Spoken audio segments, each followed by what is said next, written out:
한국 전쟁 때 태어나서 엄마 젖도 제대로 못 먹고 자란 아이가 있었습니다. 워낙 어려웠던 때라서 미군에게 구걸을 하며 줄인 배를 채웠고 청년이 되어서는 시장에 떨어진 시래기를 주워 먹으며 연명하였습니다.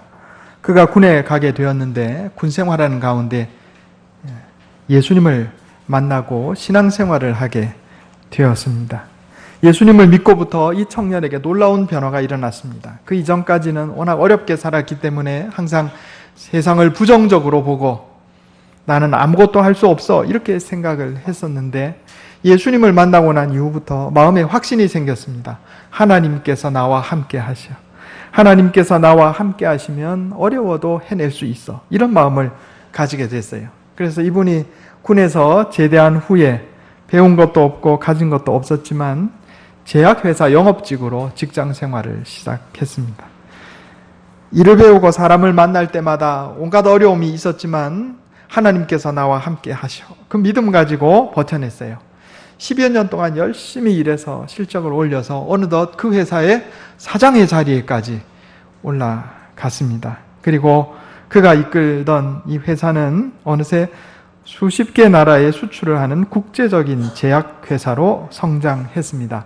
우리나라 한국 모모 제약회사의 강모 회장 이야기입니다.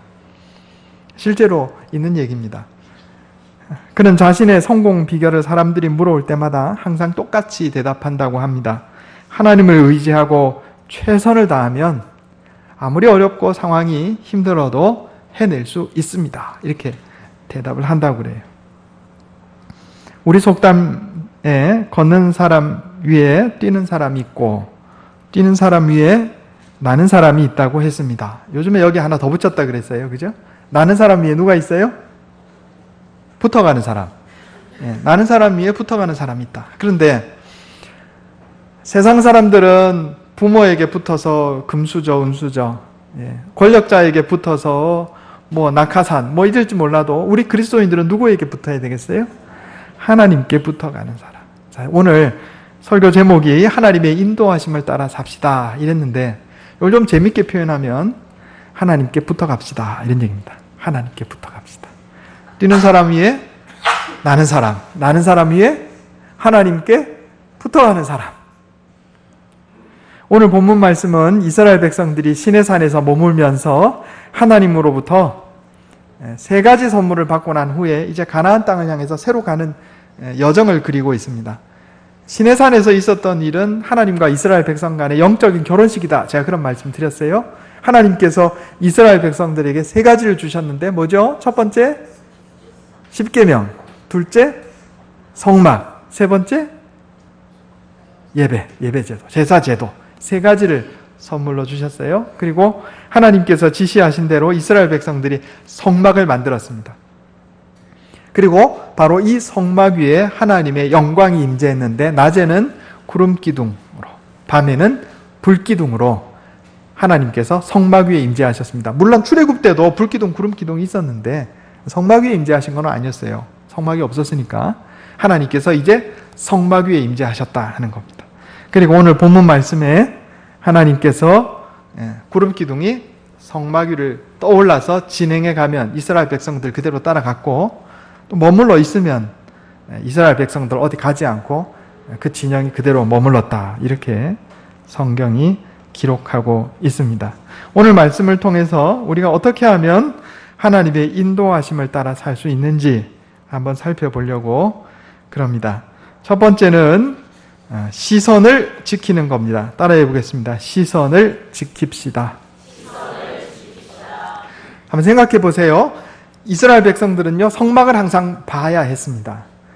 성막 위에 거룩한 구름이 움직이지 않고 그대로 있으면 이스라엘 백성들도 그 진영에 머무르는 것이고 성막 위에 구름이 떠올라서 진행해 가면 짐 다 챙겨서 또 따라가야 되는 겁니다. 그런데 성경에 보면 하나님께서 움직이시기 전에 하루 이틀 전에 내가 이제 내일 모레 떠날 테니까 준비하고 있으라 이렇게 말씀하셨다는 기록이 없어요. 없어요. 그냥 어느 순간에 갑자기 구름기둥이 떠올라서 가면 재빨리 챙겨서 가야 되는 겁니다. 그러면 어떻게 해야 되겠어요? 항상 성막 임재에 있는 구름 기둥과 불 기둥을 살펴야 되겠죠.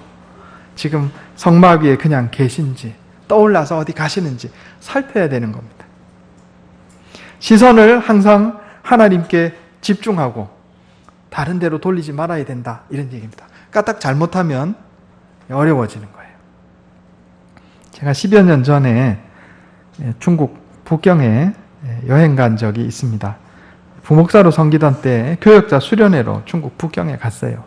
이제 천안문 광장 가서 광장 구경하고 그 다음에 이제 대문을 통과해가지고 자금성 안에 들어가는데, 야, 정말 크더군요. 여러분 또 가보신 분들도 여러분 계시겠지만 궁궐이 뭐 우리나라 경복궁하고는 상대가 안 됩니다. 들어갔는데 궁궐이 어마어마하게 크대, 또 그 안에 관광 온 사람들 또 어마어마하게 많아요. 얼마나 많은지 우리 여기 구포시장 장날에 간 것처럼 사람들이 바글바글 한 거예요. 가이드는 정해진 시간 안에 우리를 다 구경을 시켜주고 또 다른 데로 가야 되는 겁니다. 그래 앞장서서 가는데 뭐 거기 외국 사람들도 많이 있지만 주로 중국, 한국, 일본 사람들. 뒤돌아서니까 머리통이 다 새까마니까 구별이 안 가요. 가이드가 앞장서서 가면 여기저기 구경하다가 보면 가이드가 어디 갔는지 보이질 않아요. 가이드 놓치면 아주 힘들어집니다. 가이드도 이런 일을 여러 번 겪었는지 깃발을 하나 가지고 왔어요. 여기다 꼽아가지고. 이제 가이드 뒤통수 봐갖고 구별이 안 되니까 이제 깃발 보고 구분해서 가는데, 거기 또 온 가이드가 한두 명인가요?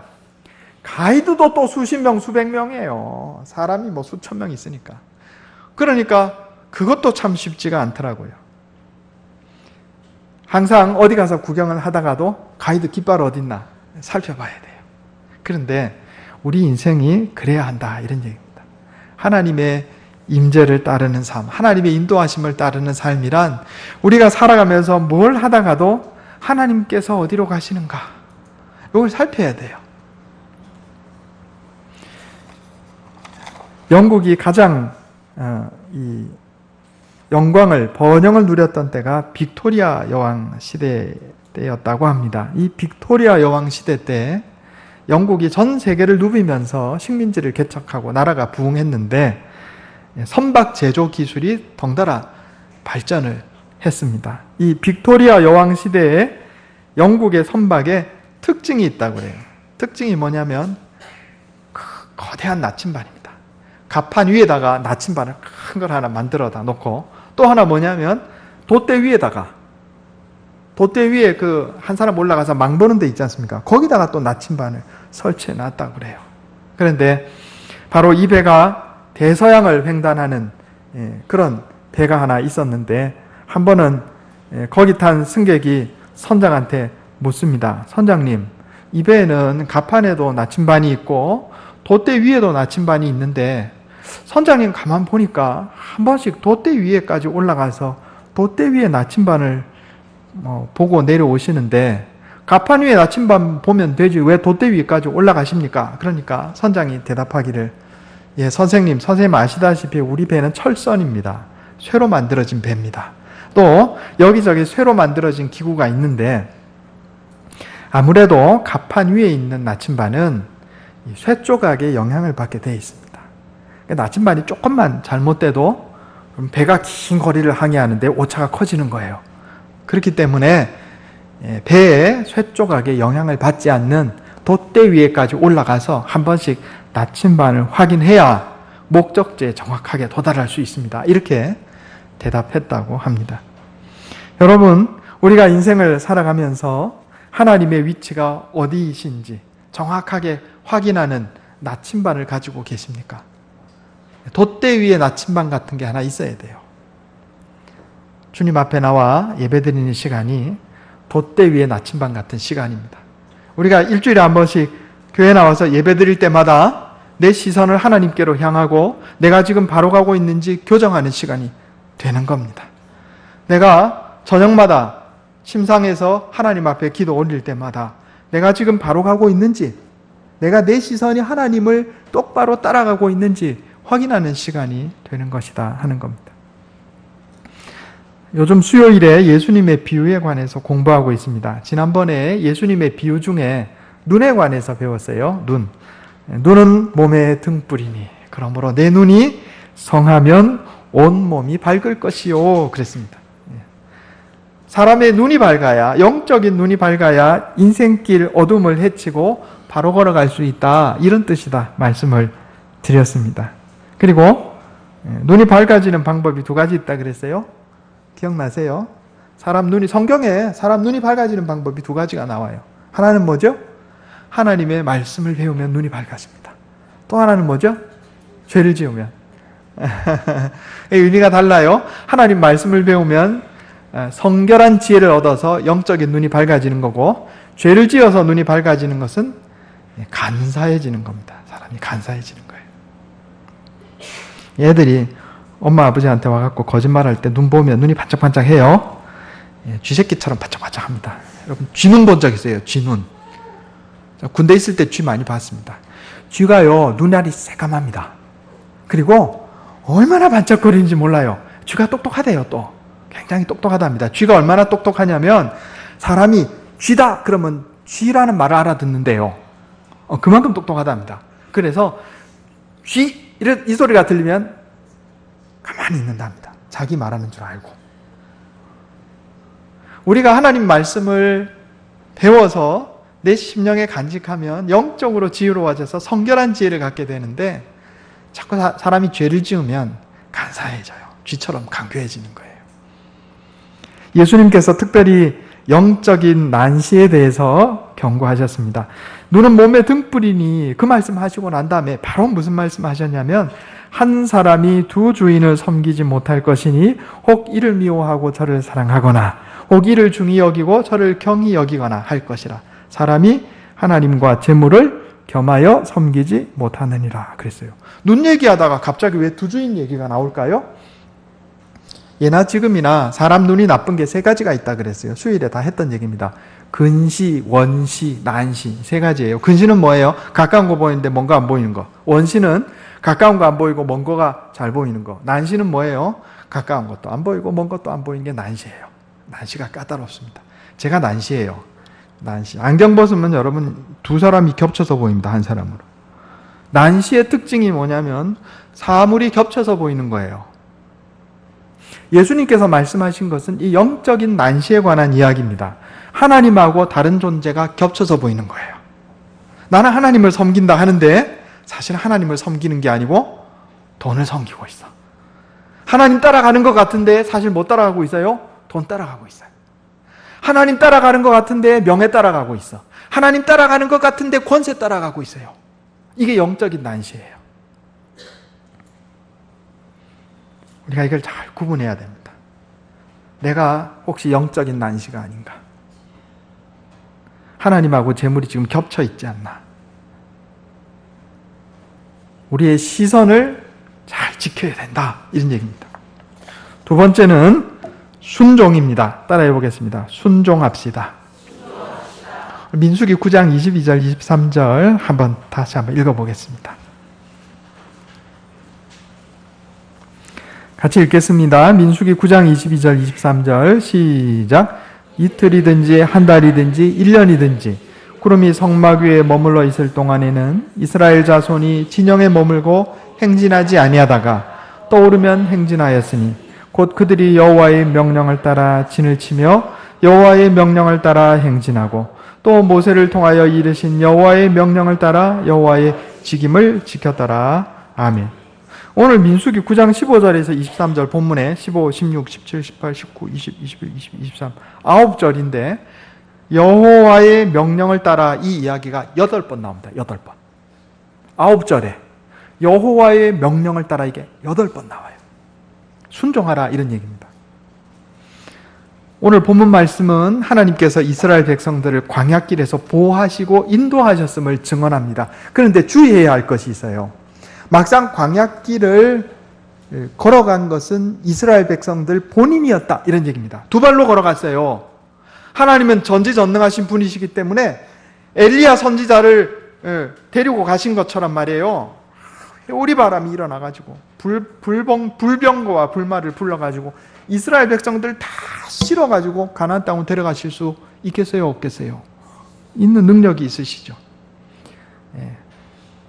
신밧드의 여행에 나오는 것처럼 마법의 양탄자를 대량으로 하나님 만드셔가지고 자, 가족마다 올라타라. 내가 바로 가나안 땅으로 눈만 감았다 뜨면 바로 가나안 땅으로 내가 데려가 주마. 이렇게 하실 수 있는데도 그렇게 하지 않으시고 앞장서서 가시되 이스라엘 백성들이 자기 발로 따라오게 하셨다 하는 겁니다.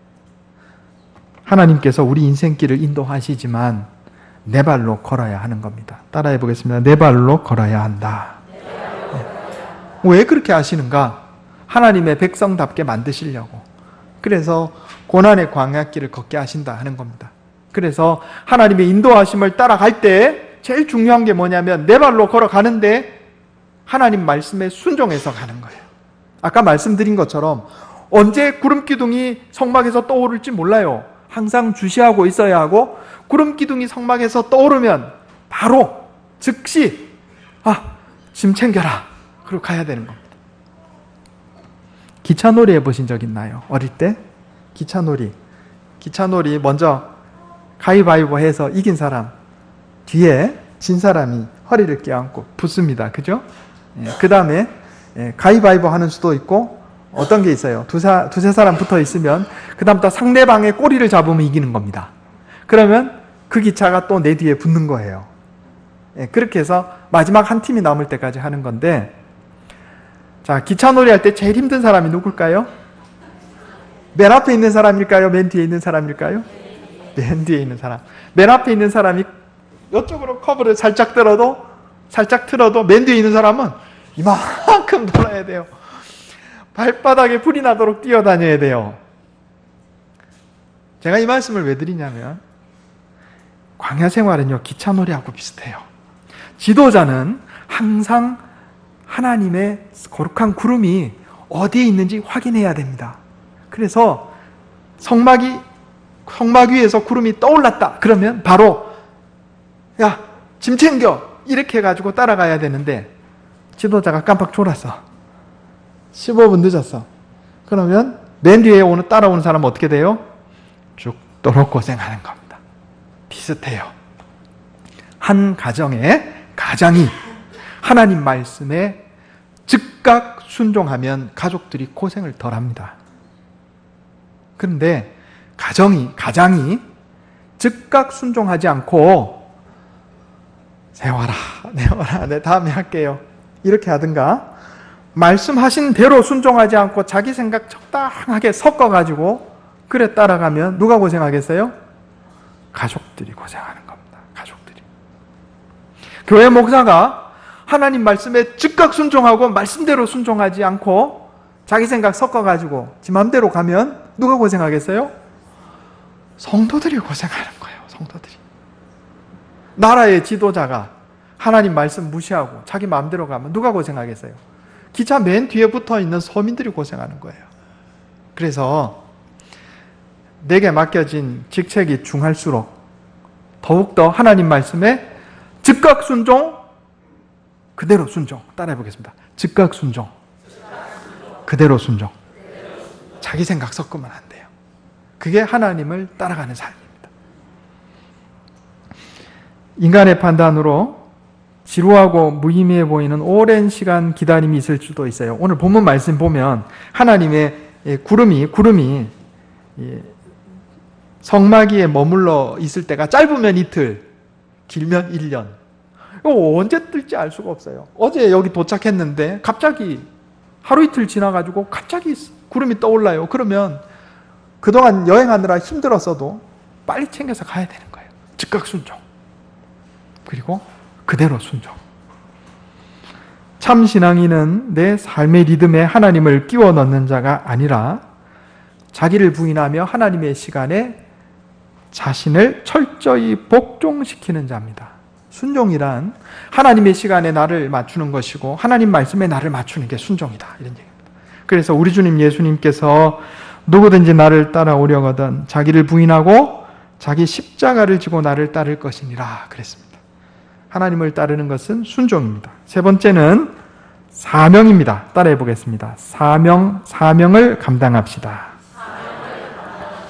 오늘 민수기 9장 23절 한 번 더 읽어보겠습니다. 민수기 9장 23절 같이 읽겠습니다. 시작. 곧 그들이 여호와의 명령을 따라 진을 치며 여호와의 명령을 따라 행진하고 또 모세를 통하여 이르신 여호와의 명령을 따라 여호와의 직임을 지켰더라. 아멘. 여호와의 명령을 따라 이 세 번 나와요. 그리고 맨 마지막에 직임을 지켰더라. 여기 직임이라는 말은 히브리어로 미쉬 메레트라고 하는 단어인데 하나님께서 맡겨주신 책임, 의무, 봉사를 의미합니다. 하나님께서 각 개인별로, 가문별로 맡겨주신 일이 있단 말이에요. 그걸 지켜야 된다 이런 얘기입니다. 영어 속담에 dirty is out of the place 이런 말이 있습니다. dirty는 뭐죠? 더러운 것. is out of the place 자리에서 벗어난 것. 더러움이란 자기 자리에서 벗어난 것이다. 이런 격언이 있습니다. 서양 격언에 연못 위에 붉은색 커다란 잉어가 연못 안에서 유유히 헤엄치고 있으면 이게 아름답습니까? 더럽습니까? 아름다워요. 근데 그 잉어가 내 침대 위에 있다. 이게 아름답습니까? 더럽습니까? 더럽죠. 똑같은 잉어인데 어떤 때는 아름답고 어떤 때는 더러운 게 되는 거예요. 뭐 때문에 그래요? 자기 자리에 있지 않으니까.